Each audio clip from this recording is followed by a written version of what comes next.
It's not wolves. It's Wolfen. You want burgers, hot dogs, some chicken, and ribs. Yeah! Yeah! Yeah!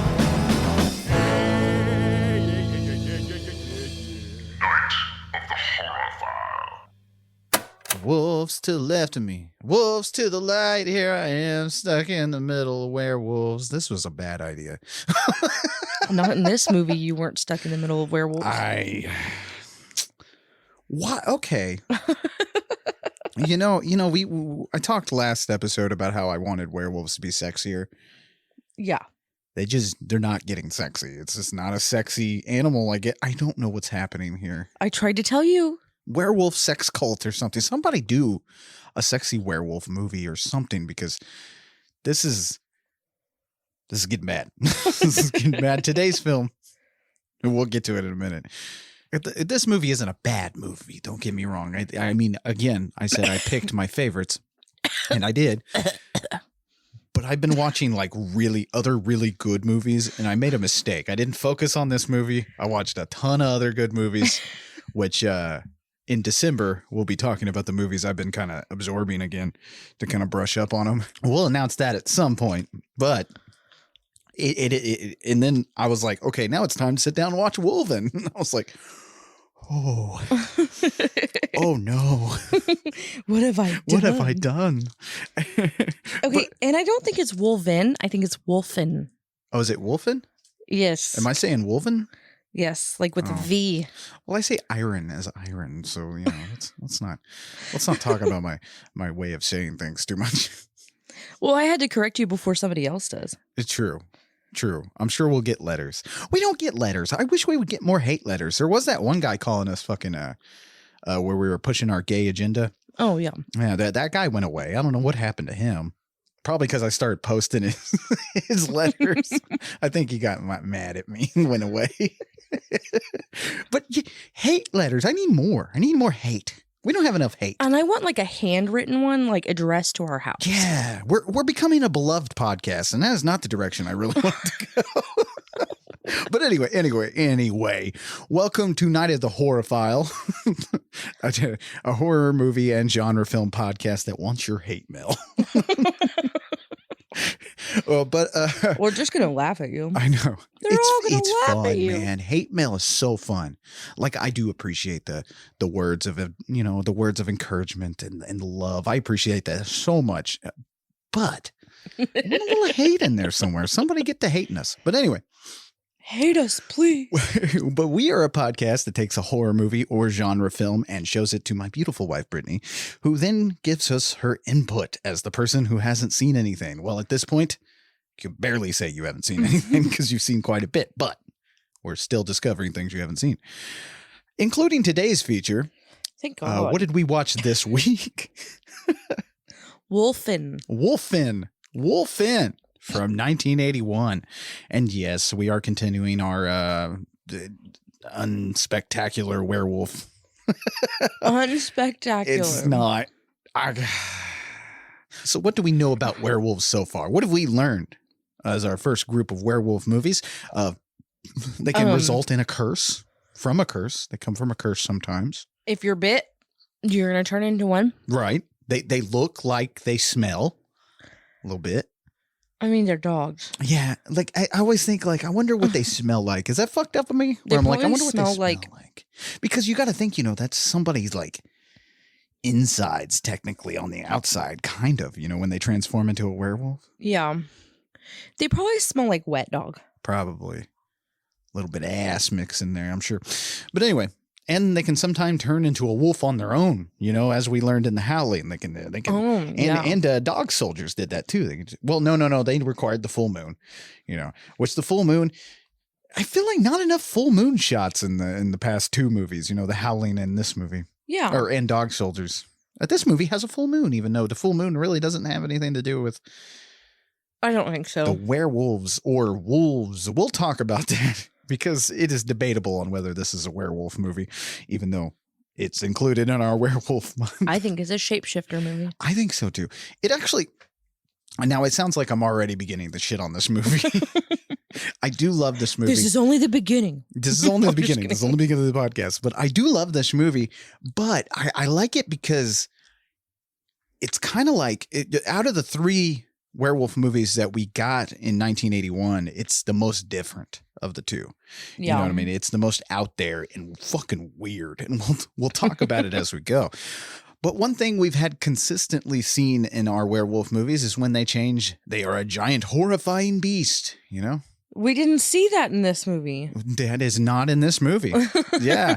What if the werewolf was more spiritual than it is in the other movies? I think that's what we get to in this film today. I guess so, yeah. Wolfen. Today's feature contains a creature that you could argue isn't actually a werewolf, like I said. Right. But we will get to that later. Wolfen from 1981 is based off the novel The Wolfen by writer Whitley Strieber. Now, if the name Whitley Strieber sounds familiar to you listeners, that's because we covered another adaptation of Strieber's work when he the book The Hunger, which the 1983 Ridley Scott movie was. No, not Ridley Scott, Tony Scott. I'm sorry. Which one's the dead one? Tony Scott. Okay. I don't know. Don't look at me. I don't know these things. I'm like, we did what? We covered The Hunger? Covered The Hunger. Remember the David Bowie vampire movie? Oh, yeah. That's Whitley Strieber wrote the book that 1983's The Hunger is based off of. That's...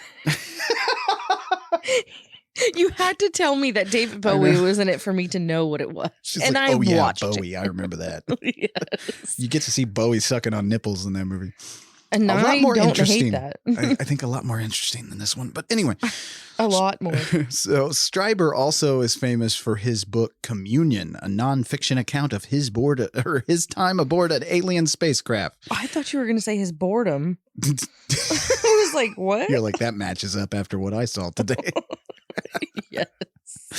Oh, but it too was made in a movie starring Christopher Walken. And I will tell you, man, if you want some awesome walking in,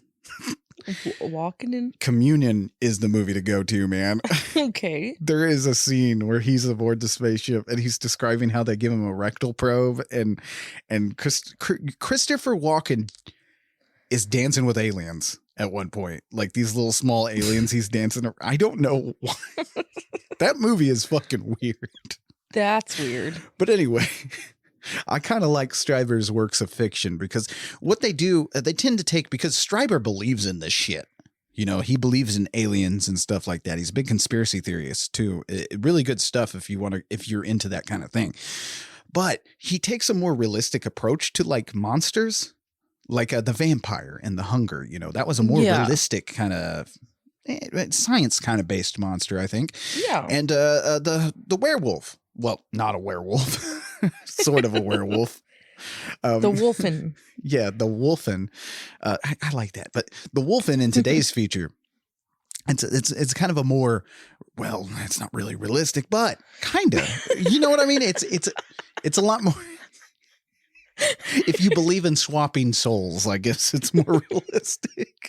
You're like, it's realistic. No, it's not. It's You're so confused. Funny. It's so funny. You've confused yourself. I have. It's so funny because, you know, today's movie deals with Native American, like, not so much lore. I think this is made up lore. I'm not 100% sure if shapeshifters are a thing in Native American lore. Yeah. I'm not so sure the Wolfen is. You know what I mean? I don't know if that's a thing. But I should have asked Lisa. For some fucked up reason, right? Mm-hmm. Like, I don't tend to believe in like ghosts and like actual werewolves and vampires and stuff like that. Right. Or, you know, I love cryptids and stuff, but I tend to take a more skeptical approach to that kind of thing. Yeah. But when a Native American tells me a legend, it's fucking true. I'm like, that probably fucking exists. Oh yeah. like one of the creatures that scares me the fucking most is the Wendigo. But for some reason that shit like feels real to me, you know. I think it's because they've been here longer than us, you know, and we're we're the outsiders to this country, really, if you look at it. You know what I mean? Yeah. So I feel like maybe there's some shit that was here before us that we don't know anything about, you know? It's almost like we are illegal immigrants. Yeah, we're totally illegal immigrants. Oh yeah. Oh God. Oh. Really, if anybody's should be invading Capitol Hill, it should be the Native Americans, but that's just me. Anyway. Now, of course, this is part of the trinity of wolf films that dropped in 1981. And while I like it for reasons I'll explain later, it's my least favorite of the three. I think that I've made that clear. So while Britt is still awake, more on that, let's dive into Wolfen from 1981. So a high-profile rich dude. You know. He's gonna stab you in the toe. I don't fucking know. I have nothing. Brittany has nothing for this movie. She barely had the time for this movie. How many times did you start this and try to finish it? 6 times. Too many times. So my everybody's like, well, I think she just told us the ending to this episode. But Michael Wadleigh directs today's movie, and this is his only non-Woodstock related flick. He's known for the documentary Woodstock, which won an Academy Award for Best Film Editing, something that was kind of rare at the time. It was 77, I think, or something like that when he did that movie. I'm probably wrong, but I can't remember the year of that, but it's probably the best depiction of Woodstock ever put to film. Like, it is a full on, like, got the songs and stuff. You get to watch the performances. You get to see the crowd and stuff. It's very good. Oh, I want to see that. Yeah. It's very immersive. Okay. You know, like, so for people who, weren't there, it kind of helps a little bit, kind of get the feeling of it. So it's a very good documentary. But now there is a whole story about this movie, about the behind the scenes, about how the studio kind of screwed him over a little bit. Mostly Wadleigh went over budget with reshoots and special effects, but he was ultimately removed for refusing to cut the movie the way they wanted. Wow. And now it sounds like they were treating Wadleigh more like an employee rather than an actual director. Mm-hmm. You know what I mean? Since it was his first feature. Typically, this is something we've never really talked about, but typically, unless a director has had hands-on in producing the movie and stuff like that, and really has an agreement, typically studios don't let the director have final cut. Oh, okay. But Wadleigh wanted it that way. Oh, God. And I'm not sure if it's a good thing or a bad thing, because today's movie was almost 4 hours long. Oh, God. It could be good or bad. I'll talk about it as we go, but I feel like there is stuff missing from this movie. This movie, you definitely feel like it's been cut. Oh, yeah. It's been cut to fucking ribbons. I got to say, I'd probably sit through a 4-hour version of this just to see it. Just like I did with the Snyder Cut. Watched it one time and I was like, I'm good. Right. I'm not going to sit through 4 hours of that again. But I'd probably do it just out of curiosity to see what was actually cut from this. Because there are characters that feel like they should have a bigger role. Especially Gregory Hines' character. Who dat? He plays Whittington. Oh, okay, yeah. Yeah, he feels like he should have a bigger role in this movie. Yeah. Because he just kind of pops up at times. That's about it. Yes. Like, and then like the emotional impact later on in the movie that we'll get to, it really doesn't have an effect on you as an audience member, as I think it should be, because it doesn't feel like we spent enough time with Whittington. I have a whole theory on all of this shit. Okay. I will get to at the end of the movie. But knowing that they cut a 4-hour movie down to an hour and 55 minutes, it definitely tells you there's shit missing out of this thing. Right. And like I said, I don't know if it's a good thing or a bad thing, because I don't know if you need more Wolfen. I didn't need as much Wolfen as I watched. Okay. A high-profile rich dude in New York named Christopher Van Devere leaves a groundbreaking ceremony for a new building that is being built in the South Bronx. Him and his wife are riding in a limo with his driver / bodyguard. Which, by the way, later on there's a scene with this bodyguard where they're talking about the bodyguard being involved in voodoo and shit. Yeah. That's another thing. Like, it just seems like they bring that up and they fucking drop it. Yeah. Like, see what I mean by, like, there is some shit missing out of this fucking movie. I'm keeping my mouth shut about all that, okay? Until the end, okay? So then they stop at a park and they're walking around. And while they're doing that, something is watching them. And all we get to see is a POV from, like, the ground. it's like a lower POV shot. Yeah. And we get this weird distorted color pattern. Then whatever's watching them kills the bodyguard, then Chris, and then his wife. Which, by the way, one of the things that is very surprising in this movie is when we do get kills and we do get special effects, it's actually very good. Like, you see this bodyguard, you know, he goes to pull out his gun and he gets his hand chewed off, and that fucking hand hits the ground, and later you see it kind of twitching and shit. I was like, damn, that's really good. But I feel like you don't get enough. You know what I mean? I feel like you don't get enough of it. So when it happens, you want more of that. You're like, oh my God, there's like a whole, it's weird too, the way it just pops into this film, because you'll be watching it. And for the most part, I'll talk about it, but for the most part, this is like a police procedural movie. And so like when all of a sudden like this fucking gory ass shit happens, it feels out of place. Right. But then it leaves you wanting more of that. Exactly. You're like, wait, I want that movie. Right. I'd like more of that movie, please. Like, let us sit with this murder for a second. Right. Like, Now, most notable about Wolfen is the POV shots from our wolves. It's a combination of day to night editing and thermographic visual photography. Now, this is the first movie to use that, in fact, and it would go on to be used at a greater effect with the Predator films. So this movie definitely reminds me of Predator a little bit. There are some scenes that like I kind of feel like Predator didn't steal them, but definitely was influenced by it. Because there's definitely some scenes where it's, you know, the wolf is sitting there watching them and stuff, and you hear them talking, and it's that garbled kind of audio and shit like that. Yeah. It's very cool. And whether you enjoy this movie or not, I think the best part of it is the cinematography. A lot of care went into shooting this movie. It's something we kind of hit on way back in the day when we did the Blair Witch Project 2. Yeah. Book of Shadows, where, you know, Joe Begos was a documentary maker before he made films. And like I said, on that film, I feel like those guys have a more stronger sense of cinematography, since a documentary, the large part of it is what you see on the screen tells the story. Right. The cinematography itself. So definitely in this movie, you get this feeling that the city itself, you know, aside from the wolf POV, which is very cool. Yeah. Like, but the city shots and stuff like that, the city of South Bronx, New York City, it takes on a whole life of its own. Oh, I like agree. It's a character in itself in this movie. I do agree with that. Yeah. So the next day, former NYPD detective Dewey Wilson is called in to help solve these murders. While he's at the scene, there's someone with Vanderveer's executive security. Mm-hmm.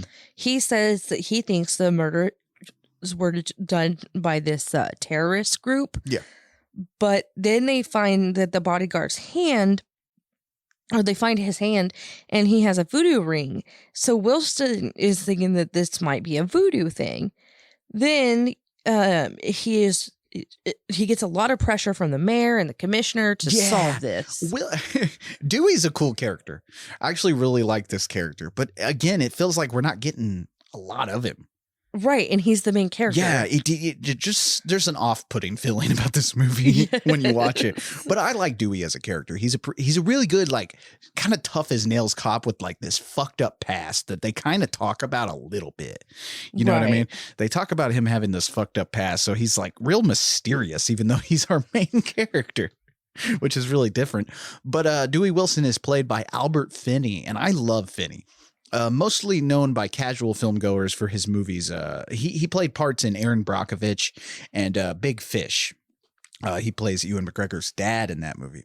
His best role, in my opinion, though, is his portrayal of Agatha Christie's famous detective Hercule Poirot in the 1974 film Murder on the Orient Express. That is a lovely movie. They remade it with Kenneth Branagh as Poirot. Oh man, that movie's hilarious because if you don't like Johnny Depp, which I like Johnny Depp, but there's a whole scene where everyone's just stabbing Johnny Depp for like 30 minutes. What? They just butcher Johnny Depp on that fucking movie. But anyway, but I actually like the 1974 Murder on the Orient Express a lot more than the remake. But anyway, he's been in so many fucking movies, though. He's played the minister of. He played like a bit role in Ridley Scott's The Duelist from 1977, and his final movie credit is from 2012, Skyfall, the Daniel Craig James Bond, one of the Daniel Craig James Bond movies. I'm just not a huge. I like James Bond, but it's one of those things where it's like I feel obligated to watch these movies. I don't know what it is. I feel like I must watch the James Bond movies. I don't know. Anyway. I don't know either. And of course, he is the only actor to ever call Audrey Hepburn a bitch on screen. I can't remember the name of that movie, but there is a movie where he calls Audrey Hepburn a bitch as a character. This is funny. But rude. I mean, was she a bitch? Her character was. Oh, Audrey okay. Hepburn was not a bitch from what I hear. But anyway, I feel like Albert Finney is the best part of this movie. Like, I mean, the best part of the worst movie, yeah. Sure. But I don't know. I feel like besides Gregory Hines and well, no, I just feel like he's the only one who gives a shit. Yeah. You know, like Gregory, Yeah. that's what I meant by there's something wrong with Gregory Hines' character where we must be missing stuff, because I'm like, Gregory Hines is given a lot of shit for the screen time he has. He doesn't have enough screen time, and so you're just like left wondering. Right. Yeah, and there's also a really good role by Tom Noonan that lasts a hot fucking second later on as the wolf expert they go to. Right. But I'm also like, was there more to this character? Not that I needed more, but whatever. You didn't need more Wolfen in your life? It just got flipped off. So then we meet Rebecca Neff, a criminal psychologist who is going to be partnered with Wilson.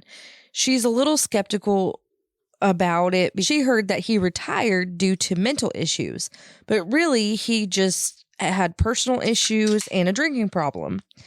If those aren't mental issues, I don't know what they are. Yeah, right? It's like, nah, man, he was just drinking his fucking ass off. He's fine. He's fine. Wait, right. what?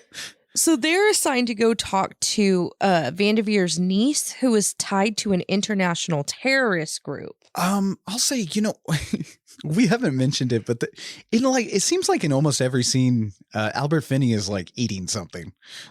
Like at the very beginning when he goes to see these corpses, he's like eating a big old what is that? It looks delicious. I don't know. It's like a beignet. He has like a giant grocery sack of beignets or something that he's just chowing on. What the fuck are beignets? They're like donut kind of things. You mean beignets? Oh, are they called beignets? I thought they were Yes. beignets.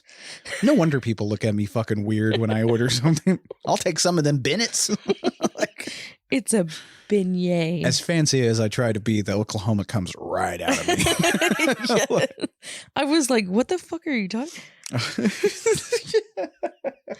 A beignet. A beignet. Okay, I'm sorry, everybody. They're very popular in Louisiana. Oh, are they? But then later on, we have one of several fucking morgue scenes. We are spending a lot of boring time in the morgue. Oh my God, too much time. I'll discuss why I like the boring for some reason. I don't know what it is about me. But anyway, I'll discuss that later. But like he's eating like a bag of cookies. Yeah. I'm just mean, like, why God, not? he is eating the tastiest looking desserts in this fucking film. You know why he's doing that? Why? Because he can't drink on the job. Oh, so he's eating the cookies, the sugar. Because you Maybe know that's you it. would. That's true. That's true. Like if you can't drink at work and you're an alcoholic, you're gonna do Poor guy. something. Maybe he should have a LaCroix. It helps. I get made fun of so much for my LaCroix love. I love these little things. They're great. But I did notice I today. would rather watch Wolfen on repeat than drink a LaCroix. On repeat. Oh, that's hard. But Sorry. so one of the things people find a bit boring about this movie The whole is but is its police procedural drama elements. One of the things that basically what I'm doing today is I'm not ripping on this movie so much as I'm admitting its faults. So, Okay. because I love this movie, but I'm the first to be able to admit a movie I like is trash, So it's it's supposed to be a mystery we are uncovering, but it drags because what we're getting is a movie that has a tonal problem. I feel like it doesn't quite know if it wants to be a horror movie or just a brooding police detective movie. You know what I mean? Right. It doesn't quite know what it wants to be. And then also on top of that, you get a bunch of stuff trying to talk about like gentrification and like an encroachment over the Native Americans and stuff like that. You get a bunch of themes trying to pop up that don't quite make it. Right. They just don't quite get in there. And like I said, maybe some of that shit was left on the cutting room floor. I think, why is there not a director's cut? We get so many fucking director's cuts of like these goddamn movies where you get like 3.5 hours of like the stuff or something. Like you get all these shitty movies are getting so many long director's cuts, but Wolfen is just still this. This. Like, I really do want to see that director's cut. But anyway, I think, I don't know. I think I just like boring movies from time to time, though. I really do. This is a movie where you can go on, like the night before, you can get rip-roaring drunk. Just drunk as you can be. And then wake up the next morning and just have the worst fucking hangover ever in your life. And if you need some kind of just some sound, like playing on the TV, you pop in Wolfen. And I think it's a damn good hangover movie because this movie hits a note at the very beginning and then it just doesn't hit another note until the end. Like it is a sustained note. That first kills, we hit the note and then we just drag on until the end. When we hit the end is a whole different movie. Like the very end is an entirely different fucking movie. So no. You'd fall asleep watching this fucking movie. Perfect hangover movie. It's not intrusive. You watch the first 5 minutes, then you sleep for the next hour and 45 minutes. But and honestly, and then you wake up and watch the next 5 minutes. The last 5 honestly, minutes. these first like few scenes that we've already went through tells you everything you really need to know. So yeah, if you passed out in the middle of Wolfen and woke up at the end, you're fine. I will say I have read Whitley Strieber's book, and it's more of an action story. Right. Like there's a lot more action in Whitley Strieber's book, which again causes me to wonder because Michael Wadleigh wrote this. I think he wrote this today. He wrote the screenplay to this too. And so it makes me wonder, those things that were left on the cutting room floor, were they more action elements and stuff like that? Was there more? Maybe. I don't know. Maybe we're trying to construct a movie that doesn't exist. Maybe, but it makes sense that this was a book first because there's so many more details in a book. In the book, I will tell you that story is damn good. Whitley Strieber doesn't get enough credit for his fiction stories. You know, he gets a lot of people know Whitley Strieber because of Communion and his talks on aliens and stuff like that. He goes to conventions and talks about aliens and stuff. Oh, dang. So most people know him for that, but his works of fiction are just fucking superb, which begs to wonder, like, why are the best people who tell about these alien abduction stories that are supposedly true so good at writing fiction? Has anyone ever noticed that? Because aliens aren't real. I don't know, man. I think I believe in aliens, man. There's two things I believe in: aliens and the Wendigo. Did I ever tell you about there was a legend that there was a shapeshifter? I really thought you were about to tell me that you shapeshifted. Yeah, and I was supposed to throw something at you. Oh, fuck. The first shapeshifter caught on fucking recording. Podcast. It's like, why didn't you make a fucking or a podcast about that? Why are we talking about horror movies? We wouldn't even need a podcast. We'd just watch a video. Like, we'd be famous. Right. Well, you should have led with that. We just put it on a TikTok, like it's like a 30-second TikTok, and you just shapeshift, and then people comment, "Make him turn into this. Make him turn into this." I just turn into a fucking Pomeranian, like in the Howling. I mean, that was better than this movie. Well, we got to talk. Let's get back to Wolfen because we got to talk about it. So while Neff is interviewing the niece, she says that those weren't murders. They were executions. Mm. This is the weirdest thing to describe. Okay, so forgive me if I did this wrong.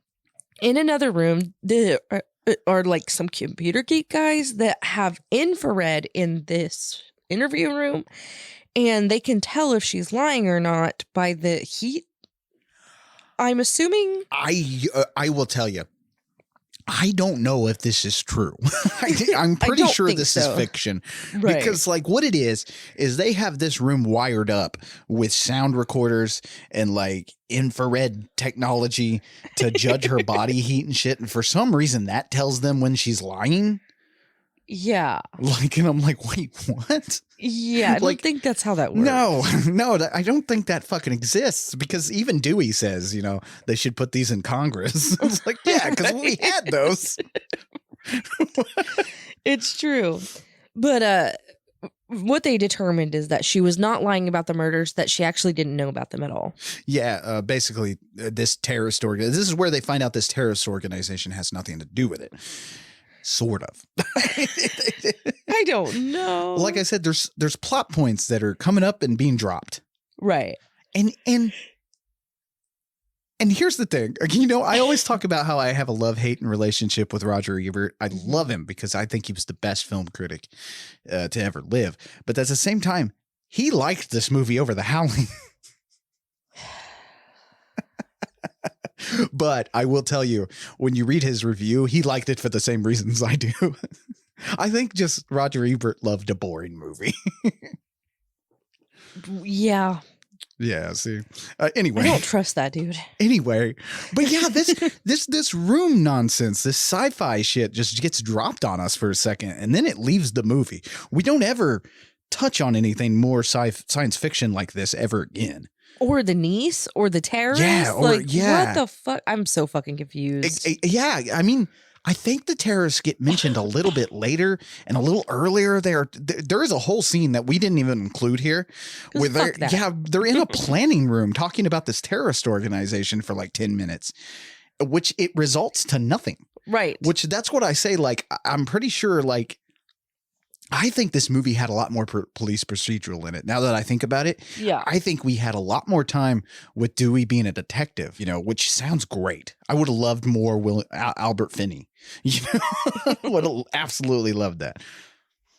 Whatever. What? It should just stay a book. Some books don't deserve a movie. Wait, no, some books shouldn't be turned into a movie. This. Right. If you read that book and this movie, there is a good story here.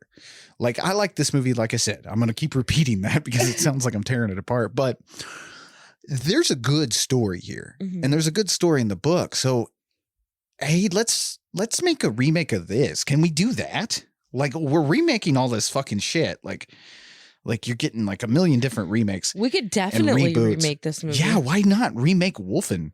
Right. Take out the terrorist people. And in that book, you get a lot more time with Dewey solving the mystery and stuff like that. And the end is completely different. Like I'll talk about it when we get to the end of the movie, but at the end of the book is a different thing. I think what was happening was nothing against him, but Wadleigh was a bit of an activist. Okay. And I think he is trying to inject something into this that wasn't in the book, which is he's trying to inject themes of the Native American stance that we learn here in a little bit. Yeah. He tries to inject too much of that into this to where like the Native Americans are being encroached on and stuff like that, because we kind of learn that it's a hunting ground or something. Yeah. But it's vague. It's so vague as to what's happening. So then we see a homeless man going into an abandoned church in South Bronx. Mm-hmm. And this is one of the many buildings that Vanderveer was going to have torn down so that they could gentrify the South Bronx and build apartment complexes. And this man is wandering around and being watched with our infamous POV shot. Mm-hmm. And then he gets his throat ripped out and his body torn apart.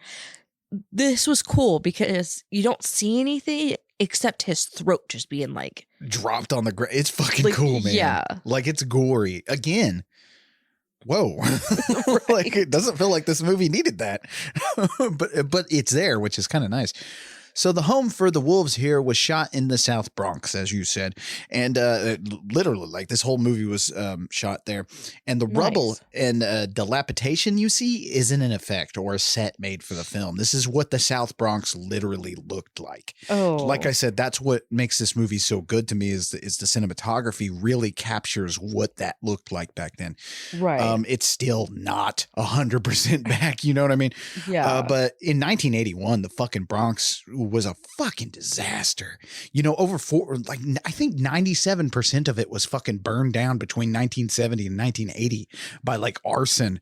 And mostly of all this, and we kind of discussed this in one of our episodes that took place in New York. Was it Maniac? I believe we talked about New York City. We've talked about it in a few We times. have talked about New York City in the 80s a lot. And Candyman? yeah, we talked about it in Candyman and stuff. Well, that was Chicago, but it was Chicago. Yeah. Okay. Yeah, but we've talked about New York in the past and stuff about how bad it was in the 80s and stuff like that. Yeah. You know, we like to kind of glorify it a little bit, I feel like, because of what we see in the movies. Oh, yeah. And I think people out of my generations really like to focus on the glorification of it, but it was bad for people. Poverty was fucking through the roof. And you gotta think, people, you watch this movie, people were living there. Right. Like, people were living in these motherfucking things. And basically, it was a direct result from like massive budget cuts and just crooked politicians and shit. Just shit you see all the time. You know, Flint's dealing with something like that with their water. We're just now talking about fixing the water in Michigan. And it's been like that for a very long time. At least 7 or 8 years. Yeah. And so, like, that's kind of what this is. And it just fucking burnt down. Literally, like, it was so bad and so, like, it was so unthought of, like, how this could happen in the United States that, like, people from, like, Japan came to look at it. Jimmy Carter, the president at the time, drove his fucking limo through the streets and talked about trying to make it better. Then make it fucking better. Yeah. I mean, that was a long time ago. And it wouldn't fucking really get better until at least 2000s. It got a little better. Right. But that's when gentrification started. See, in the 90s and stuff like that, you had your gentrification and we've talked about the problem with gentrification. That was in Candyman. We talked about that. Yeah. Where, yes, it is good that they went in and they started building up these places. But at the same time, when they start doing that, they're more trying to attract rich white folk and beating out the black communities and stuff like that. And the poverty people, they're not helping them. They're just moving them out of there. To more poverty, right? You know, and just making this a town for the rich people, which that's the problem with gentrification. You know, would that be redlining? No, never mind. That's something else. Never mind. Oh, I don't think I know that term. We'll talk about that at a different time. Okay, maybe shooting the shit. We'll talk about that. That's our political infused show, but no, it was bad at this time. So what you see in this movie is true. And like I said, it really does. This movie really does act as a time capsule for the South Bronx. Oh, yeah. Which is it's very interesting. One of the only things good about this movie. Anyway. Right. Honestly, you know, I just kind of brushed the surface. If you want to research this, there is books, there are documentaries on all this that you guys should look up and teach yourself about. Oh, yeah. Learn from history. Good Lord. Anyway. Anywho. So Neff goes to talk to Wilson and she asks him why he became a cop. He says he likes to kill people. And I can't tell if he's joking or not, but she doesn't seem concerned. Again, and in the book, he doesn't really get much of a backstory, but like Dewey has something. Did he kill a kid or something like that? Did he shoot a kid? Did he Reginald Val Johnson, this motherfucker? I don't know. I'm sorry. That's a Die Hard reference. Okay. Or is it Lethal Weapon? I can't remember. Anyway, Reginald Val Johnson shoots a kid because of a toy gun. But okay. Yeah, it's kind of unrealistic because he has problems after he does it. But oh, so he had a heart after that? Yeah. Okay. That typically doesn't happen in the police force. That's But what anyway, I thought you were talking about. So then we see that they're starting construction on the buildings. Right. And everyone that's doing all this construction and stuff is being watched by our POV monster thing. Right. But they find some body parts in this church. It's that homeless man. Then while Wilson and Neff are checking out the Vanderveer's office penthouse thing, Wilson gets a page and he calls and finds out about these body parts, and he's like, oh, we'll go check it out. Right. Oh, by the way, this penthouse apartment, man, you get a taste for 80s yuppie style in this fucking movie. This apartment makes no fucking sense. No. Like, there are statues that are just like from nowhere. And they're just like busts of naked ladies in bronze. This is definitely what's his name's apartment from that movie. Oh my God, what's his name? Bateman from American Psycho. Yeah, yeah. You get a lot of that in American Psycho, the early 80s yuppie style and stuff like that. But you get a little taste of it here. And there are some curtains that he has, or blinds or whatever, that are like fucking metal. Well, I think they're mirrors. And mirrors. Yeah, that's they're like was. Mirrored blinds, which I'm like, that is just not practical. No, did that exist? Like, I don't know. It looks cool. This movie, there's a scene later that at the end of the movie, but that is a fucking awesome shot. Like, again, the cinematography in this movie is off the fucking chain. So they go to check out this church with the body parts or whatever, and Neff goes up some stairs, and when she hears something that sounds like a baby, she's looking around and almost gets attacked by something, but Wilson saves her and they drive off. And this seems to piss off our monster guy, because he goes and kills like a bridge worker. Yeah, and here's the thing, like, it feels like they don't really want to dive too far into Native American lore, because like the baby crying, was that something to lure somebody in? See, but they don't really go into that. And I think this movie would be a shit ton more interesting if we got more of it. Like at the end of the movie, there is a scene where Dewey is talking to them inside the wigwam bar. Is wigwam a bad word? Is that a slur? I don't know. Shit, I don't know. But is that what the name of it? Yeah, that's the name of the bar in the movie. Well, then it's not a slur, because you're telling. It's a Native American bar, and he's talking to them and stuff like that. And there is like really good dialogue in the scene, and there's like, you can tell there's a deepening into the lore of this Native American legend that we're kind of half-ass telling in this movie. And like, I want it, like, if the whole movie was that kind of feeling, because it's eerie. Yeah. There is an eerie feeling in that scene. And like, you get it a little bit through this movie, but it's more of a brooding feeling you get through the rest of it, which doesn't quite match that. You know what I mean? Like, have one theme. That's what I mean. That's what I mean by a tonal problem. Yeah. This movie definitely has a tone problem that it can't, like I said, maybe that 4-hour cut ironed it out, but I don't know. It's not in this movie. It feels like they're like, oh, this is my one shot to make a movie, so I'm going to make all the movies into one. And I wonder if some of the cuts maybe had to do with like, because Wadleigh very smartly kind of cast at the time, which I love it when this happens in movies where they cast unknown actors. Yeah. Like, you don't have very many known actors. They're known now, like Edward James Olmos and stuff like that. We know him. Like, he's a big actor. Do we? Well, maybe not you. The only thing I think you've ever seen Edward James Olmos in, who we'll get to him, he plays Eddie in this movie, but the only thing I think you've ever seen him in was Dexter. He plays Tom Hanks' son, Colin Hanks. Oh, okay, yeah. He plays that imaginary father. That's Edward James Olmos. Okay. But I wonder if some of the cuts had to do with that, because like I said, Edward James Olmos, Diane Venora, who plays Neff here, and Gregory Hines, their characters hold they're very interesting characters, and they seem to have a lot of story, but they're not given a lot to do. Right. Like, Neff doesn't feel like she has any weight on this story other than for Albert Finney to fuck her later. Right. Like, she doesn't feel needed. Right. But she also feels like she is supposed to be there, which is part of the confusion, I think. And Albert Finney was known, when he was cast in this movie. Right. So it's like, what's up? Yeah. Right. So Whittington, the coroner, he calls a zoologist because he found non-human hairs on a lot of the victims. And this man named Ferguson identifies the hairs as belonging to Canis lupus. He also explained that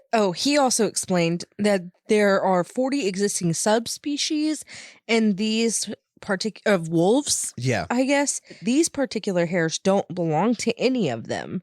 So I didn't understand this because he's saying that they're wolf hairs, but they're not wolf hairs. Well, what the movie's playing with is, and what we find out, kind of like what I don't know how I found it out through this movie, but what I kind of know is what they're dealing with is, like you said, shapeshifters. Right. And what they're dealing with, like the guy can tell that it's a wolf. Right. But it's not part of any of the known species that he knows of.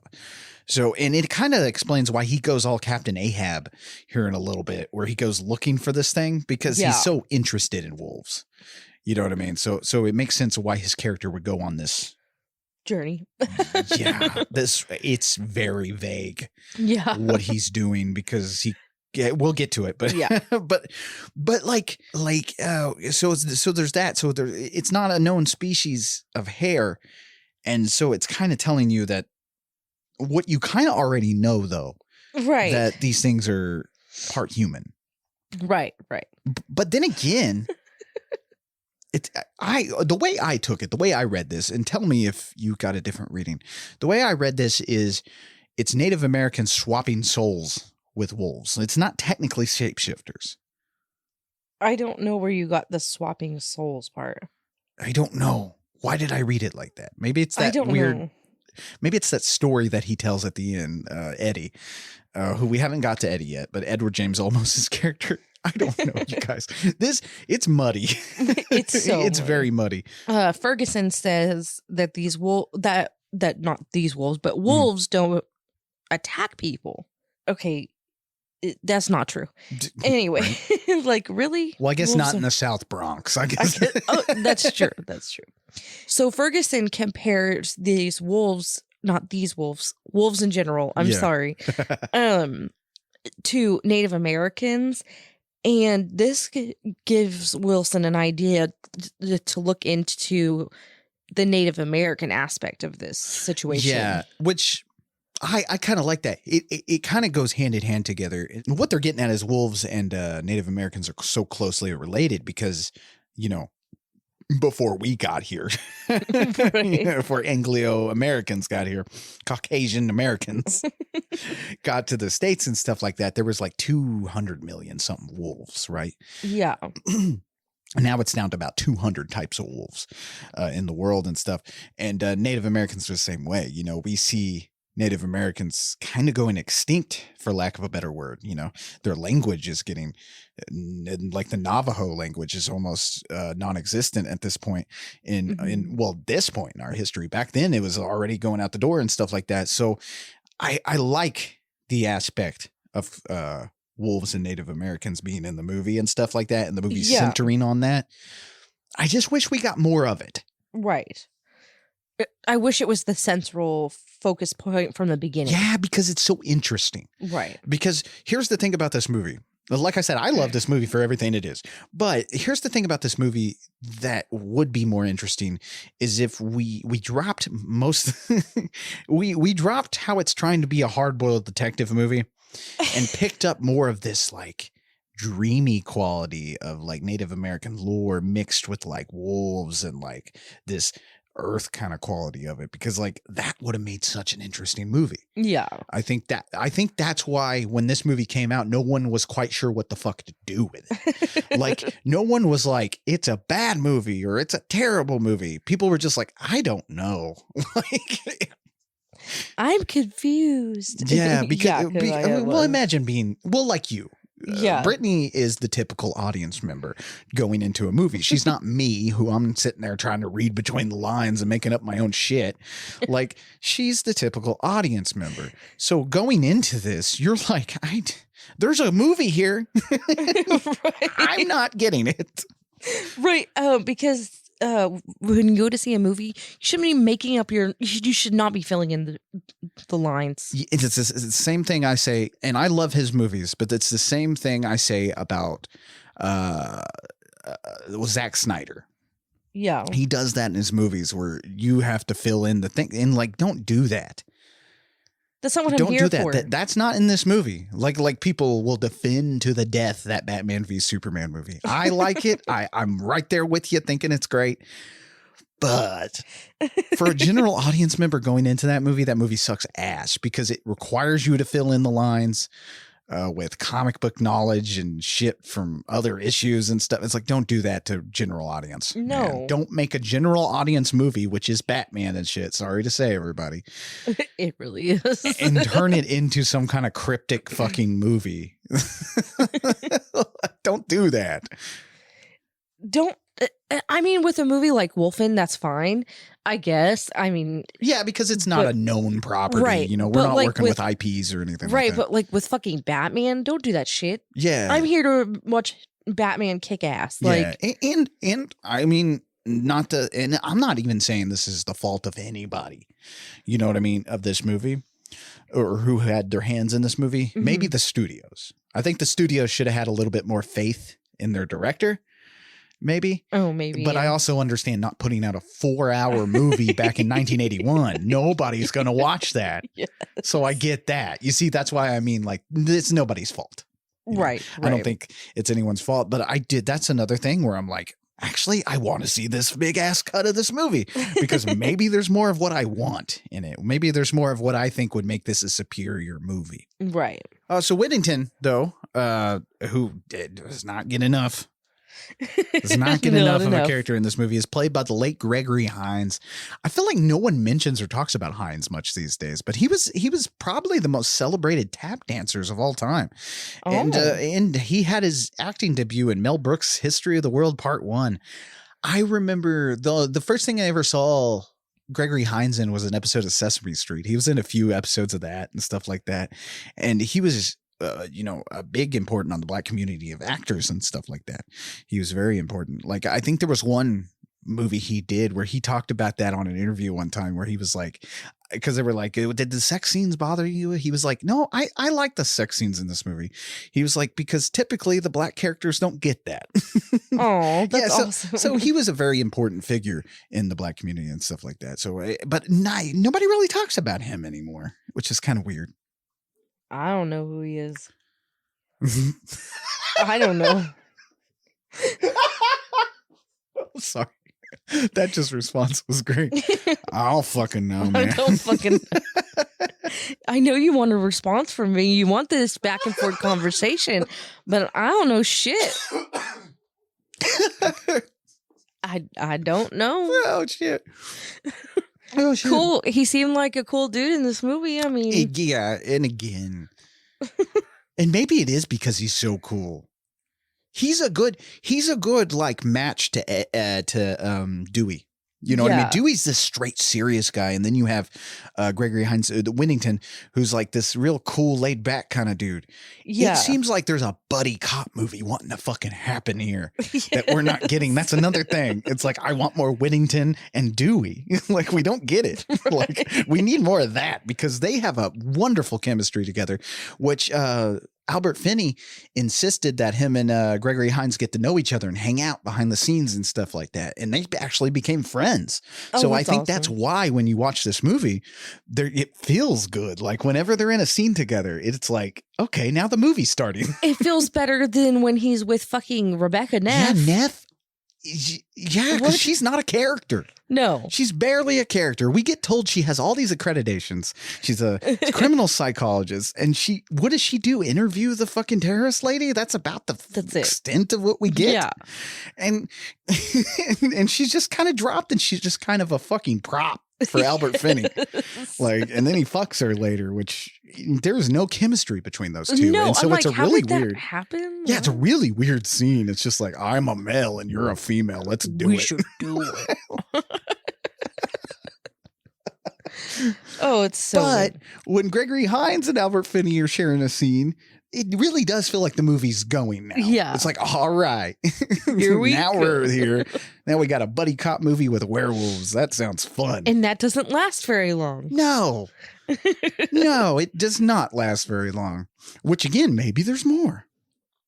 I need to stop talking about this 4-hour cut because I'm just like, now you want it. now I'm going to start making calls. Can we find the 4-hour cut of Wolfen?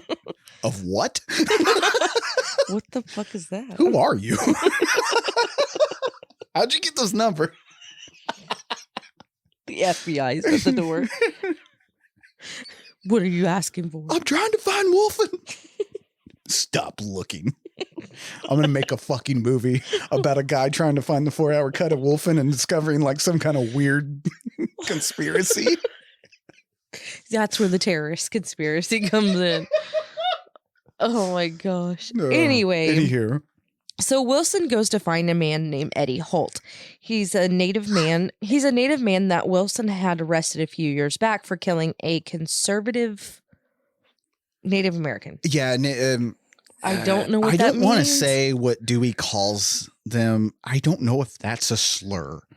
Because he does say what a Native American who's conservative is called. Yeah. But I'm trying to stay away from slurs here, so I won't mention it. But basically, he kind of mentions that Eddie is what we get is a weird commentary, just real quick, about how like traditional Native Americans hate Native Americans who have kind of adapted to white society. We get a little quick commentary. Yeah. And it wasn't. Not sure if it was needed here. I don't know. Eddie killed somebody. All he had to say was Eddie killed somebody. Maybe if we had more Eddie. Right.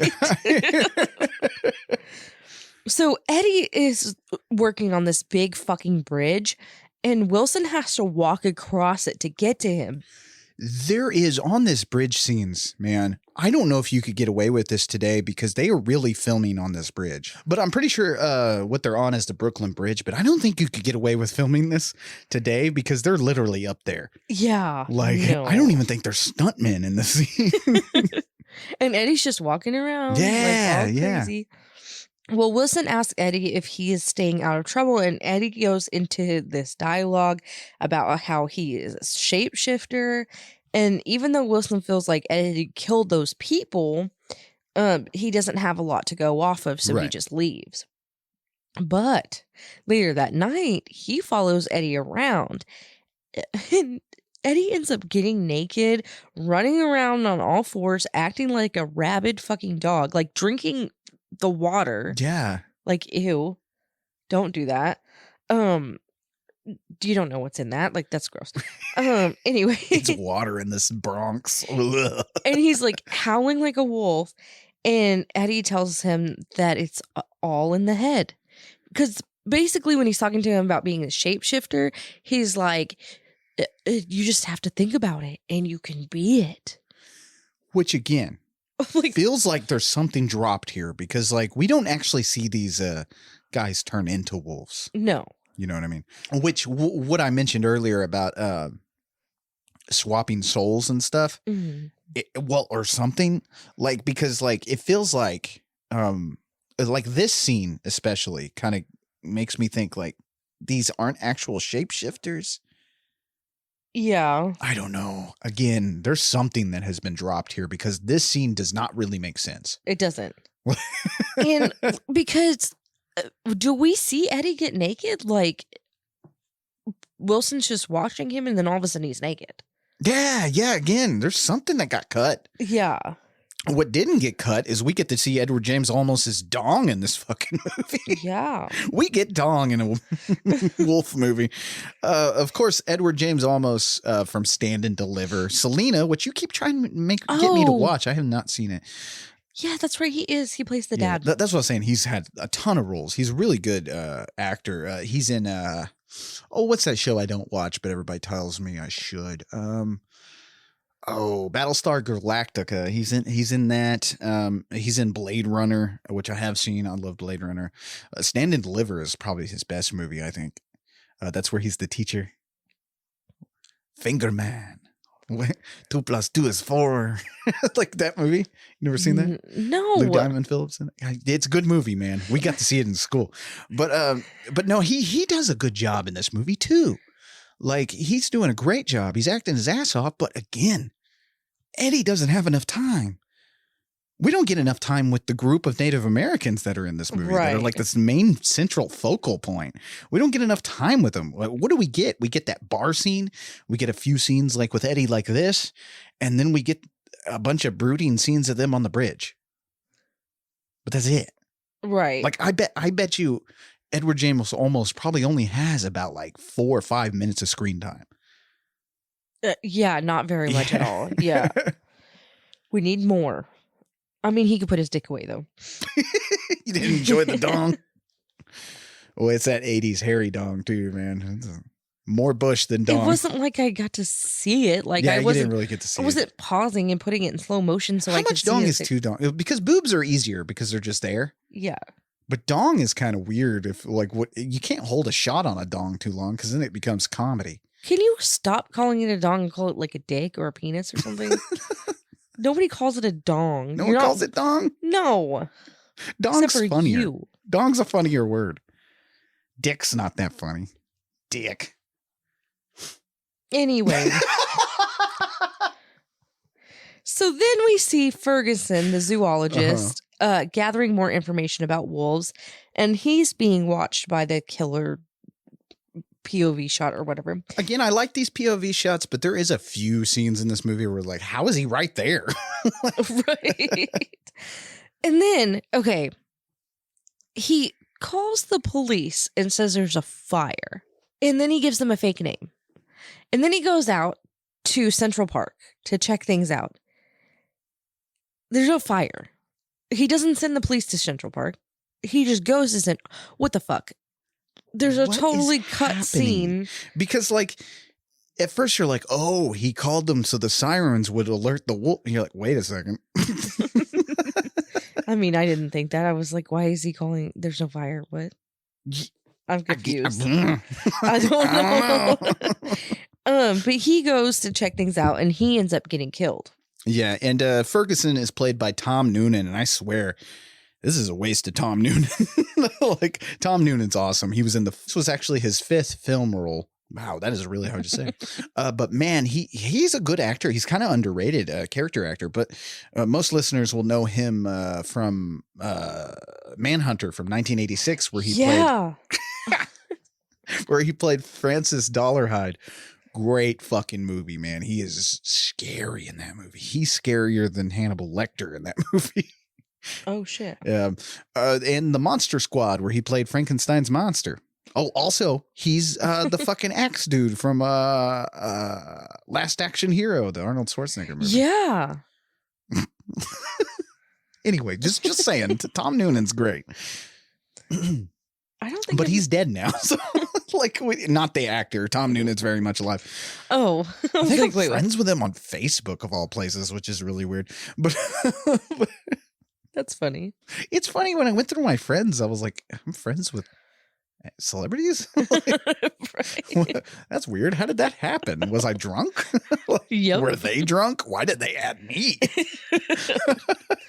They were like, yeah. Look at this dude. All he does is promote, not posting any political shit. Yeah, I'll friend him. Fuck it. Right. Anyway, so Wilson gets freaked out by something. We don't see what he's freaked out by. I have no idea. Like, did we miss things? No, there is some dropped shit. I was like, I didn't. I think he's freaked out from the scene with Eddie, but that would only make sense if that scene went on longer. Right. Like, because all he did was see Eddie naked. It's just a crazy guy is all he saw. Right. That can't freak him out too much if he's seen some shit, as we've obviously been. He had to have seen some shit if he had like all this fucking mental problems and breakdowns. Right. He had such an issue that he went to Neff's place. They ended up drinking and having sex, which I really don't need in this movie. Again, Neff as a character, this actress, Diana Venora, she gets nothing in this fucking movie. She really has no footing. And she's a good actress too. Like, she's in Romeo and Juliet. Well, Romeo plus Juliet, the Leonardo DiCaprio movie. She plays Gloria Capulet. She's in The Jackal. She's in Heat, 1995's Heat. what the fuck else? I think she was in All Good Things with Janice Rizzo, which is the 2010 Ryan Gosling movie. But like, she's a good actress. Right. And they give her nothing to bite into. I know she was kind of up and coming here, but like something like this character is not a thing. Right. It's just not. because Dewey has nothing to put his dick into. So they were like, here's a woman. So while they're having sex, they're being watched by the killer thing. So their sex is in this weird distorted color thing. It's really weird. It's so Which weird. this only makes sense if the wolf is in the same room. Right. Which I feel like you'd see it. Do they have like maybe they go invisible? That's what I mean by soul swapping. Maybe there's like souls that swap with these. I don't think you understand what a soul is. I'm assuming invisible thing. Like magic. You know what I mean? I think there's Souls some are magic not that we're not getting. Magic. We're going to have to You're gonna- explain souls to you. I didn't know that this was going to have to happen. I feel But like when you were saying that, maybe I I'm was using like, soul as a placeholder because I think the Native Americans swap forms or bodies with these things. yeah. Not saying that there's some Native American back at the bar like running around like a wolf, although maybe it would explain Eddie. Maybe. See what I mean? I don't know. I don't know. There's something not here that we're not seeing. I don't know. And even, like I said, Roger Ebert liked this movie, but even he said there's care in this movie and there's something there. Like there's something good here. And I think that's the frustration I'm having because I'm like, you know me, I read between lines and shit like that. So to me, this is a good movie, but it's like the jazz of wolf movies. It's what they're not saying that makes it better. I don't know. Anyway, so the next day, Wilson goes to the police station and talks to Whittington, and he says that there are more victims. Whittington says there's more victims in different cities with these same hairs. Mm-hmm. Whit is worried because he hasn't heard from Ferguson, and Wilson says that he is a suspect. Yeah. Why is he Why is he a suspect? You went to him. right, like what? Again. And the only way Dewey finds out that Wilson or Ferguson is dead is that fucking he sees some dude drive by on the motorcycle. But I don't think he knew that was Ferguson's motorcycle. Yeah, how would he know? That's what I'm saying. But it's definitely in that scene. Yes. He definitely recognizes the motorcycle. But how the fuck did he know that? Right. I don't know. Yeah, there's a whole 2 movies missing. If this thing was 4 hours. And then, okay, after this, they go to stake out the church. What? I mean, they kind of knew that this church was kind of the central location because they talked about in that scene we talked about where they stayed too focused on the terrorist organization, how it branches out from that church and stuff like that. They kind of talk about that a little. It's like one mention. Okay. and so you're forgived for missing it. But they kind of mention it, so they kind of know that this is the centralized location. But anyway, it doesn't matter how they got there. Yeah. They're there.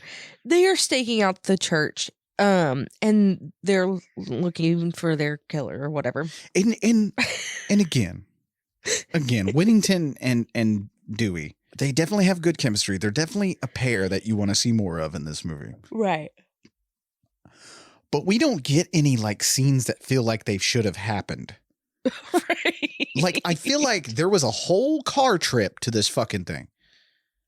Because we get like a half-ass suiting up scene where they're getting the guns ready and shit like that. Yeah, they got all kinds of sniper rifles. Yeah, and you're like, stuff. oh man, this is cool. Like, again, the movie started, everybody. Right. But we just cut right to them at the stakeout. And it's just like, we did like, I feel like the car trip scene that's probably been cut from this film probably had more of a discussion about this. What they're going to do, their goal is. Yeah, I think there was a lot of dialogue cut from this movie too. Yeah. Like in those scenes. I think because I said maybe there was action scenes. No, I think it was probably more dialogue. Yeah. Which again, it's the 1980s, early 80s. You're not wanting that. I don't think this was a fucking werewolf at all. Like a werewolf movie at all. And what studios did was try to turn it into a werewolf movie. Right. I think this was actually a legitimately good movie. And they cut it all to pieces. Yeah, I still like this movie a lot, but it feels like, I don't know, man. I don't know anyway. So they set up all their sniper rifles and they're staking out the place. But Whit still ends up getting killed by a wolf. We got to see it this time. Yeah. Wilson's like horrified. Yeah. I don't know. They do all this setting up, okay, and all this stuff. Like that is like 5 minutes, and they have they're joking back and forth and stuff, and then. Which, by the way, the humor in this scene is pretty good. I love when Gregory Hines pops open that beer and it's right next to this because they have this one of those sound cones things that picks up sound long range. He pops that fucking beer open right next to it. Yeah, blows his eardrums out, and then he moons Wilson. Yeah. Like I said, there is this is what I wanted. Like you want more of Whittington and Wilson, like just going back and forth. So all of that was like 5 minutes long, right? 5 to 10 minutes. And then it's 30 seconds of him being killed and then the scene's over. And like I said, this is definitely an emotional scene. Like he's found his friend dead, but we haven't spent enough time with them for it to be emotional like it is. Because after Dewey Wilson, he's fucking like mortified and just like in shock right after this. But like I said, we have not spent enough time to feel that ourselves. You know what I mean? There's no one of the biggest problems I'll admit that this movie has, like I said, this is an admission. Like I can admit when the movies I like or have problems, but like one of the problems I have is there's no emotional connection to these characters. Right. Because we don't get enough time with them. We get enough time with Dewey. But he kind of feels like the straight guy of this whole situation. You know what I mean? The straight guy for all this stuff to play off of. Right. And we don't get enough time with all these characters and we don't get enough time with their relationships and stuff like that. Like, so there's nothing when they die. Yeah. Like when Gregory Hines dies, you don't feel anything. I didn't feel anything. Like you like him as a character, but it's like, well, I guess if I had more of him, maybe I'd be sad, but whatever. Next scene, I guess. Right. Oh, it was just, and it was so quick. Like we don't get to see Wilson, see him or anything like that. Yeah. Well, he finds him, he turns him over and he's dead, but we don't. Like it cuts away real quick. Right. Like you don't get like a scene where he kind of like gets real mad and yells up at the sky a little bit. But again, we have not had enough scenes with them to really understand that this is really emotionally impacted Dewey. Right. Yeah, it's just fucked up. But anyway, one of the things that is really good about this movie is the score. Man, the score is kicking throughout this. And I know you didn't notice it, but Craig Safan actually wrote the original score, but he was replaced last minute by James Horner, who only had like 22 days to score this movie. Now, Horner would go on to do Aliens. And in fact, towards the end of this movie, I think it's around this part, it is the same score he would use in Aliens, not Aliens, the sequel, James Cameron movie. How can you use the same score in two different movies? James Horner. Okay. Okay. I should probably clarify. It's not exactly the same, but it is the same. In musical terms, he changes it up for Aliens a little bit, but like if you compare the scores in a few of these scenes towards the end and to Aliens, it's kind of the same little basic. Well, that's score. Stupid. I'm not going to listen to any of it. So why did I even ask? I don't care. What do I get? No. Anyway, I like how in this movie, I am not even trying to make you care about this. Because it is one of those movies, I think as movie fans, we do have to admit that the movies we love, some of the movies we love have severe problems. Just because it did something to us and affected us in a way to where we love it, like I love this movie, does not mean it's the most perfect glorious movie in the entire world. So I think this is definitely a learning experience for you out there who might attack people for not liking the movies you like. Because yes, typically the movies you like sometimes have some issues that not everybody's going to share, just like the Batman v Superman debacle that fucking tore up the nation. Good Lord. We're not talking about that movie anymore. No, we're not. But it goes on like movies. I'm going to apologize and you can leave this in. If you hear hiccups, I've had the hiccups. I have had the hiccups 6 times today. 6 times. God, it is a hiccup day. So we apologize for hiccups. I am sorry. It's okay. I am trying not to, but it's very hard. But back on my point. You gotta take it easy on some of these movies that you love so much. It's great that you love them. It's great that you hold them so dearly. But if they have issues, it's okay to admit that they have issues. Maybe that makes you love them more. To me, like I said, there's I don't know. I like this movie for the weirdness that it is. I feel like you watched this movie a long time ago, and then you just revisited it, and now you're seeing the errors. Oh, yeah. And that happens. Yeah. You know, it's called nostalgia busting. Like, okay. There are movies that you have seen in the past, which this is another learning experience. Mm-hmm. You should revisit the movies you like. Oh, yeah. I still love this movie, but now I can see there's definitely some issues that make it to where, you know, originally I was like, I don't know why nobody talks about Wolfen. It's this. Right. It is not a general audience movie. No. A small portion is going to love this movie. Other people are going to hate it. Right. And it's okay. It's fine. It's not okay. like somebody like raped the movie if they say they hate it. Like, it's not like they came to my house and shot my dog. You don't have to treat things with such a ferocious nature. Nothing's happening, but before you defend a movie to the death, you should probably go back and watch it if you haven't seen it in a while. Oh, for sure. So Wilson is horrified and he goes to a bar that we talked about earlier. Mm-hmm. Which, by the way, one of the scenes cut from this is a cameo by Tom Waits, who is at the... Oh, no. He's a musician that I really love. I'm sure our listeners know who I'm talking about, but Tom Waits, he's at the fucking piano playing.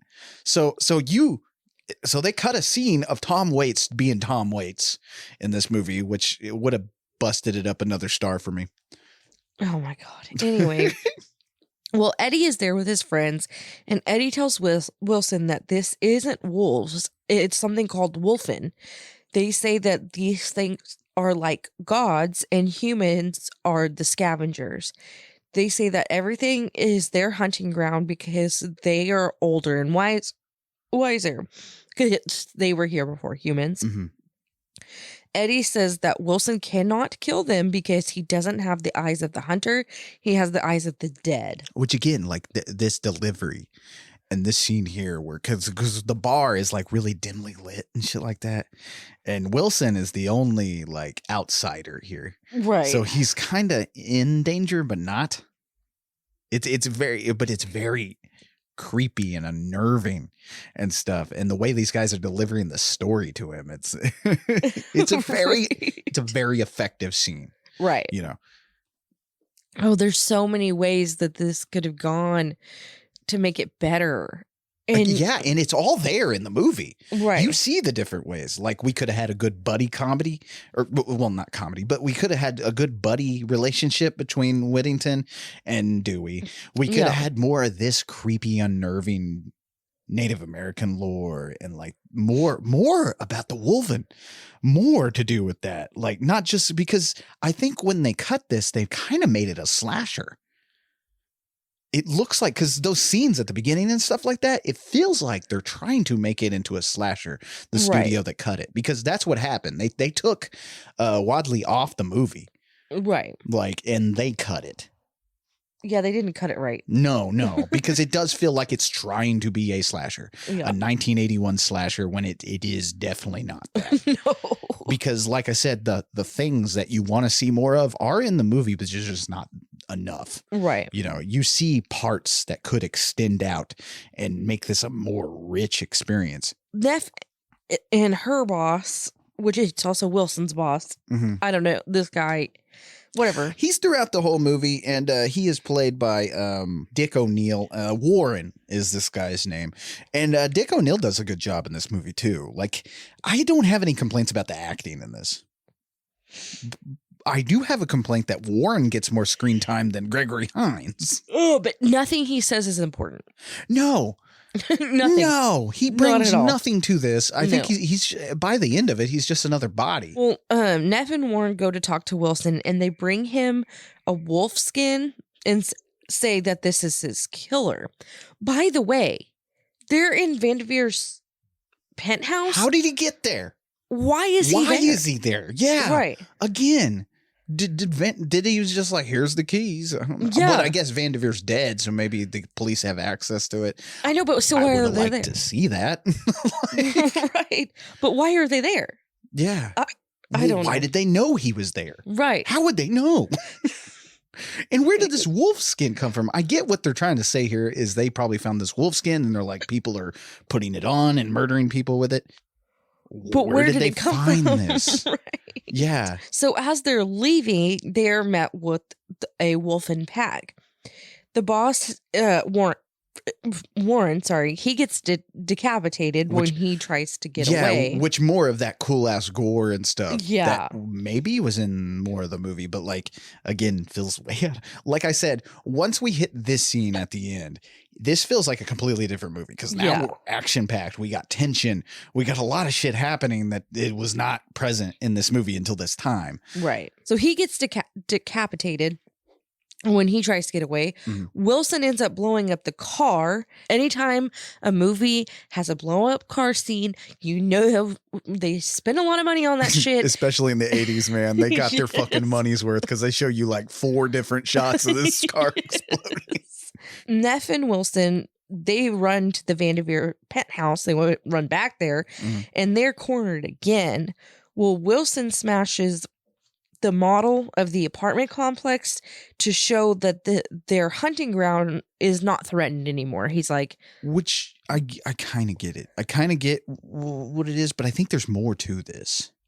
Like, you know what I mean? Like, again, back on the dropped subjects of this movie, like, why would that deter them? right. How would they believe that that's not going to continue? Yeah. Which, again, I'll talk about the ending that was changed here, but maybe in that cut version of the movie, in Wadleigh's 4-hour cut, maybe there's more to why that would deter them, because Wadleigh definitely changed the ending of this. I'll kind of compare the endings. Go ahead and let's get through it.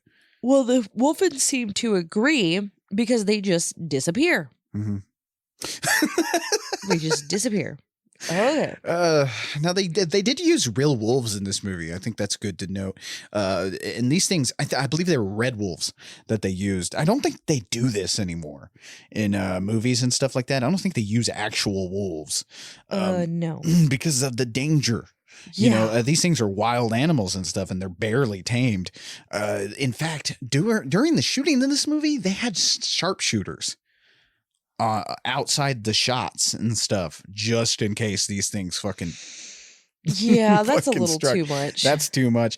I will say though, they are beautiful creatures, man. These things are gorgeous. Yeah. Throughout this movie for yeah. the times we see them. So the movie ends with Wilson's voice, a voiceover by Wilson saying that the Wolfen will continue to prey on the weak and isolated members of the human herd, as humans do to each other on social and economic scales.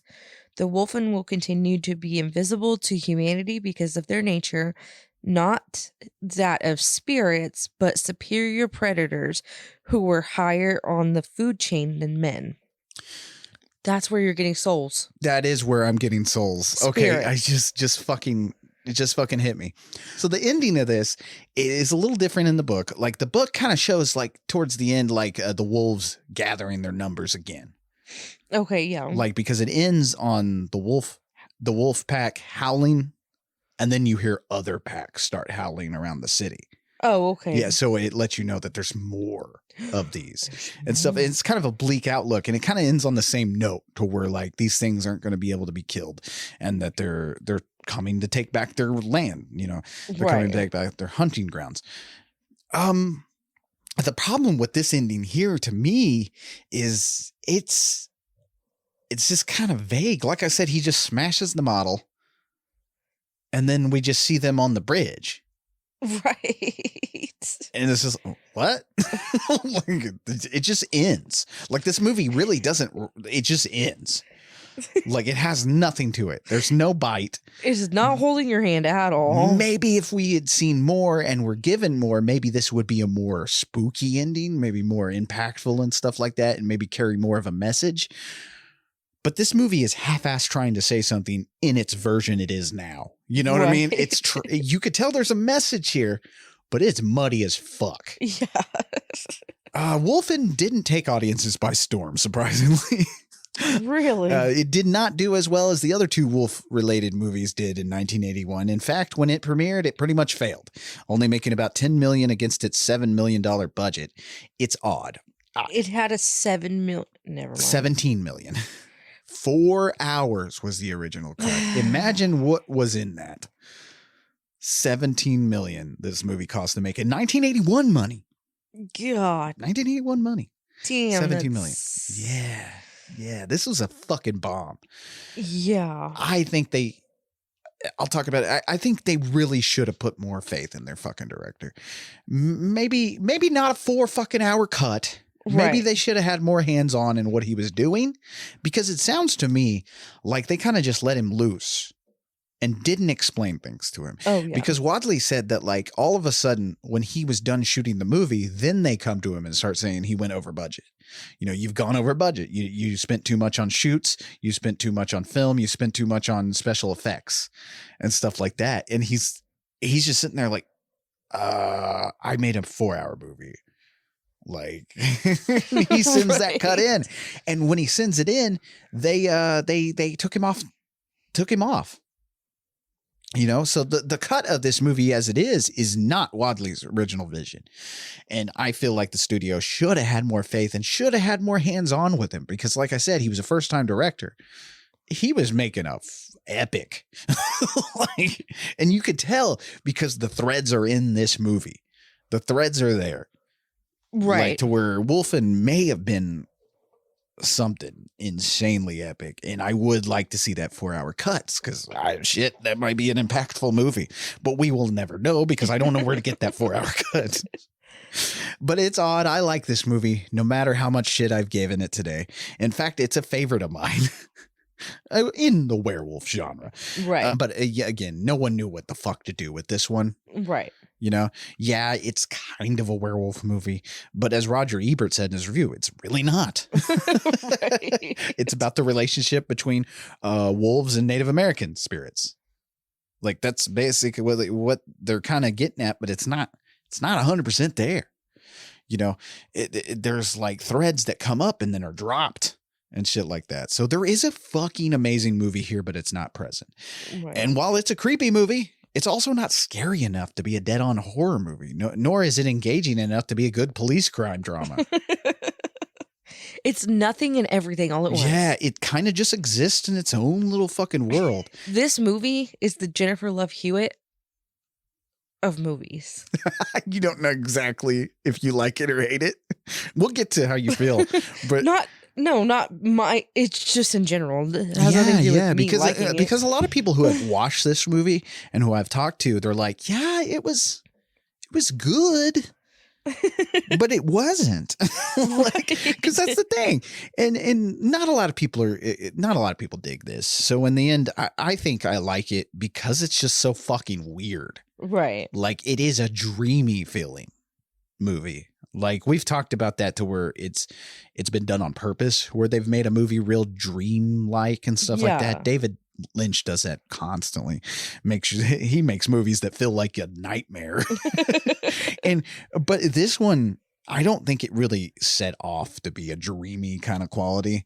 I think that was studio added because I really do think, and no one's ever said this, I haven't read this or anything, but I think they were trying to make this into a werewolf slasher movie. Maybe along the lines of like what we were getting in the 1980s. And so I think that was a mistake. Yeah, I think it was very much a mistake. But anyway, I don't know. Is it saying something? Maybe. Does it have a good social commentary? Maybe. Maybe. It feels like there is a shit ton missing out of today's movie. And, I don't know. Maybe it has to do with that 4-hour cut. But I don't know. But again, I like this movie. But enough about me. What did you think of Wolfen from 1981? Okay, I wrote a synopsis. Okay. Of how I feel. Okay, dang. Brittany's got us something here. So this movie has too much story and not enough actual information. The scenes go on and on about what feels like nothing. We have voodoo, terrorists, Native American folklore, cocaine addictions, shape-shifting Native Americans, retired detectives with alcohol problems, and a weird-ass zoologist that hasn't ever been laid. And they should have made this movie... made this strictly about the Native American tales and gentrification. That's all we needed from this movie. I agree. It's just like you said. It's everything and nothing all at once. Yes.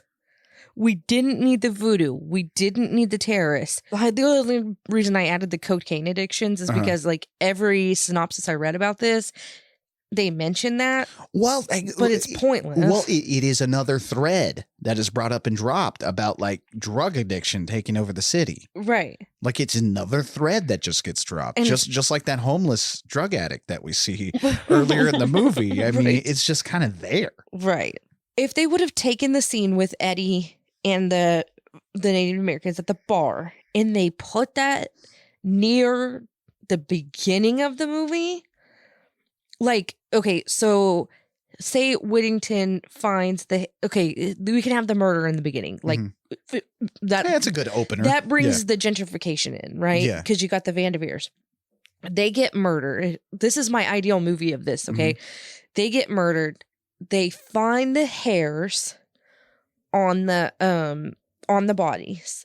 So then they find out about the Native Americans or whatever. Wilson goes and he talks to Eddie and the people in the bar. He finds out about these wolves and all of this. Then him and Whittington go to the church, and because somewhere in there the person dies in the church or whatever. They go to the church and they have a full out fucking standoff with these fucking wolves, and then they all die. That sounds cool, man. That sounds like a movie. That's what I'm saying. Man, we got a movie here. I think there is enough threads. There is enough characters and stuff in this that you could get a Netflix season out of this. You could get a whole television series out of this. You could have like episodes where you're just hanging out with fucking Whittington and Wilson as they investigate this fucking hairs and stuff, and they're following leads and shit like that. You don't even need Neff. You could put her shit onto Whittington, have him be, have a good buddy cop kind of thing going on with him and Dewey. I really want that. And then you stretch this out to 10 episodes, towards the end, Whittington dies, man. He dies in like the second to last fucking episode. That hits you hard. And so Wilson's fucking pissed off, right? And he has to solve this issue without Whittington. He's mad. It's more personal now. You know what I mean? There is a Netflix series out of this fucking thing. We could get it. That's what I mean by like, I think, man, if they had started making this now, that's what we would have got. We would have got a kick-ass fucking Netflix mini season. Oh, yeah. A mini series out of this fucking thing. It would have been amazing. But we got Wolfen.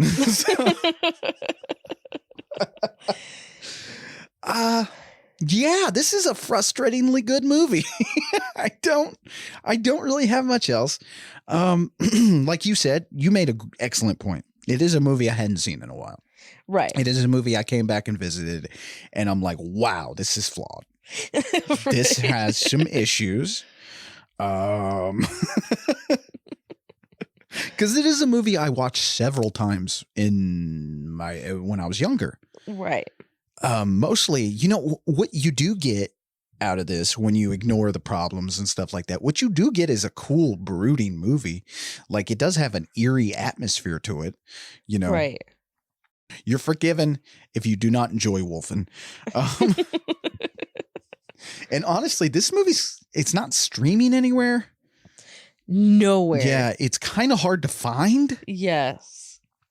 It's, you know, I try to do this once a month where I have a movie that's just kind of not as talked about that I do. And that's what this movie is. It's the movie that's just not as talked about that I think deserves to be watched. I still have those feelings. I still feel like you should seek it out and watch it and see what you think. You know, maybe you think this is like the best wolf movie ever fucking made. I don't, but me either. But it could be. That's the frustrating part. That's why it's frustratingly good. It could be damn good. Like Wadleigh had in the direction of this movie. For this to be his first feature film, this is good. Yeah. Like, he's doing a damn good job. He's shooting the shit out of this fucking movie. he's fucking got characters. He, like I said, that 4-hour cut is probably an epic fucking movie. And I would really like to see that. So, and if you guys like this movie too, and you know where I can get that 4-hour cut, because apparently he did get to show it at some point. So there is a full 4-hour cut of this movie floating around out there somewhere that somebody needs to get a hold of it for me. Or point you in the right direction. Yeah, because like I said, this has the potential, and I don't understand why no one's picking it up. Like, no one's remaking this. No one's bringing it back. It doesn't even have to be. I know everybody's all big on rebooting and remaking like all these like known properties. But I think what you should do is what we used to do in the 80s and stuff like that. Remake some like unknown properties, some stuff that was lesser talked about and it's fallen out of popularity. And I think Wolfen is ripe for that. Like we just said, Brittany came up with a good movie. I came up with a good Netflix series. Right. It's there. So get like somebody do this. Right. But anyway, enough about Wolfen this week. That's Wolfen from 1981. Thanks for joining us this week. Next week we get back into a little bit more of a non-frustrating movie. Okay. With Ginger Snaps. Nice. Canadian. Oh, it's Canadian. It's so Canadian. I love this movie. A lot of people get a little upset because it is a coming of age movie as well. Teenage coming of age. For some reason, people don't like that in their horror. I don't know. Fuck you. What?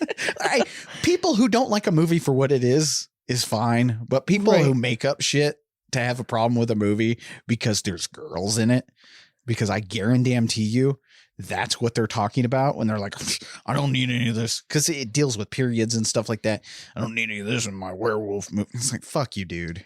Right. Fuck you. I'm sorry these werewolves don't have penises, but you're going to have to get over yourself. Go fuck yourself. Jesus. Oh. Anyway, Ginger Snaps next week. You'll hear more of me ranting about people who hate that movie. God. People frustrate the shit out of me. But anyway, thanks for listening this week. Thank you for being a listener. We love you dearly. Remember, we have a Patreon with a lot of good shit on there that people seem to love.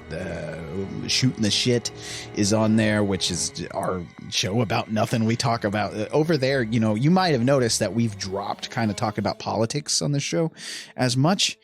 That's because it's all gone over the Shooting the Shit. Right. We talk about politics. We talk about like dating life. We talk about like exes. Parenthood. Yeah, we ripped on Brittany's ex. It was fun. It's so a good many time. Yeah, we talk about just daily life over there. But we talk about behind the scenes of the show as well. Also, there's Damn Fine Peaks, our Twin Peaks and David Lynch retrospective, and then the Bruce Campbell Hour. Or the Campbell Hour, which we talk about Bruce Campbell's career over on that, which I think Brittany is coming around the Bruce Campbell lately. Oh, you saw my tweet. I did see your tweet. I was like, ooh, Bruce Campbell love. I think I'm converting Brittany. She did not like Bruce Campbell in the Evil Dead movies. But anyway, again, thank you for being a listener. If it wasn't for you, what the fuck would we be doing? Right. So anyway, I'm Lee Evans saying stay spooky. And I'm Brittany. Stay horrific. Bye-bye. Bye. Thanks for listening. To get a hold of us and submit your stories, fan mail, and death threats, you can find us on Twitter, Instagram, Facebook, and nightofthehorrorfile.com. Our theme song was written and performed by John Brennan, used with permission. Find John at shopjb.bandcamp.com and at badtechno.com. If you like what you hear, leave a good review wherever you listen to podcasts, and share the show on your social media. See you next week.